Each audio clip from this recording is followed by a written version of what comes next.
We're now joined by the Leafs' first Rocket Richard winner, first Bud to lead the league in scoring since, 1946, Auston Matthews. Auston, thanks for dropping by Tim and Friends on Media Day.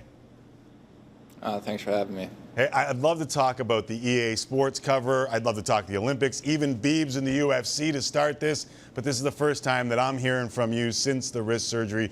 So I got to start with how you're feeling.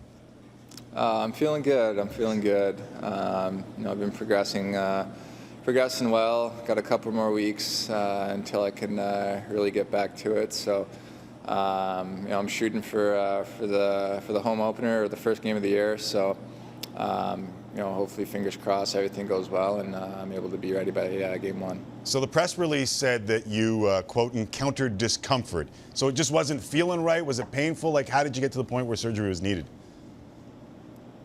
Yeah, I just wasn't feeling right. I think after the year, we all kind of met, had some imaging done, and kind of made the decision that, just let it rest and see if it would heal and go from there, and kind of ramped up skating towards the end of summer and just wasn't feeling right. So decided to kind of be a little bit more proactive and clean it up a little bit, and I'm happy I did. And like I said, it's been going well, recovering well, and I'm really hopeful to be ready by game one. So I got to ask then, you scored 41 goals in 52 games. Was that the same kind of discomfort that you played through last year? I mean, it was similar. We were able to kind of get it to calm down a little bit. Got a lot of treatment and work done on it throughout the year to just, help with the pain and whatever discomfort was kind of going on. So some days were better than others. Understood. We'll move on. So, obviously, there's a lot of Leaf fans watching this show, and the season didn't end the way you guys or they wanted it to. Can you use that for fuel this season, or is it a flush it and move on? Yeah, I think we absolutely can use it as fuel. There's nothing that we can do now to obviously change what happened, unfortunately. So, for us, it's putting our best foot forward, using that as motivation, and just being in the present. Obviously, there's a lot of scrutiny from fans, from media, and beyond. So was it nice to hear your GM, Kyle Dubas, come out with nothing but support and belief in your core? Yeah, it's nice, and I think that's the feeling that we have too. To be honest with you, all of us believe in one another.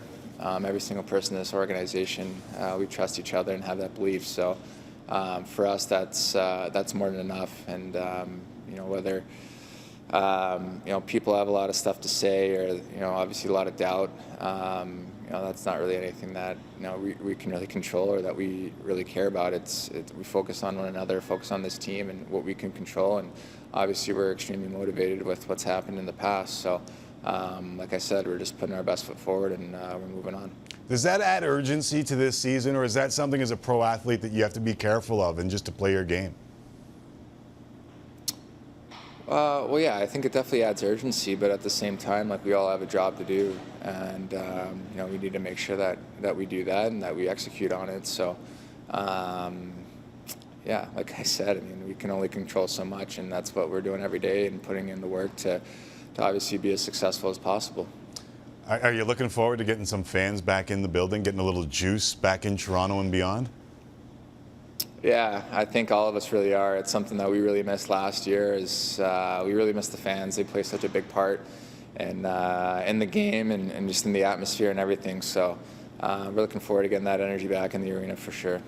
Hey, with the announcement that the NHLers are going to Beijing, are the Olympics something that you've given much thought to?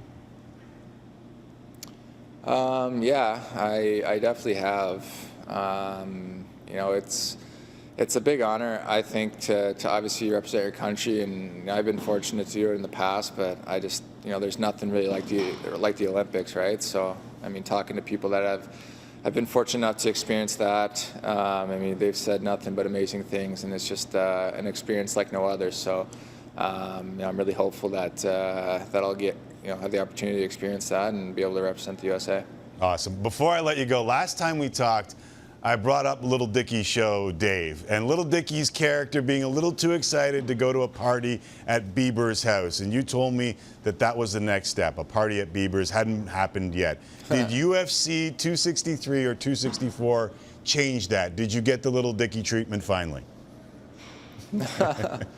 Maybe a little bit, but I was just happy to go watch a little UFC. That was my first time, so just to be able to experience that with him and some of my boys, it was a pretty fun experience. So I can't complain. Biebs is a huge fan of the Leafs. Is he talking Habs series? Or is he like way too smooth for stuff like that? Like if he's you could just go backhand on that one move. Like is he too smooth for that stuff, or is he actually like getting into the nitty gritty?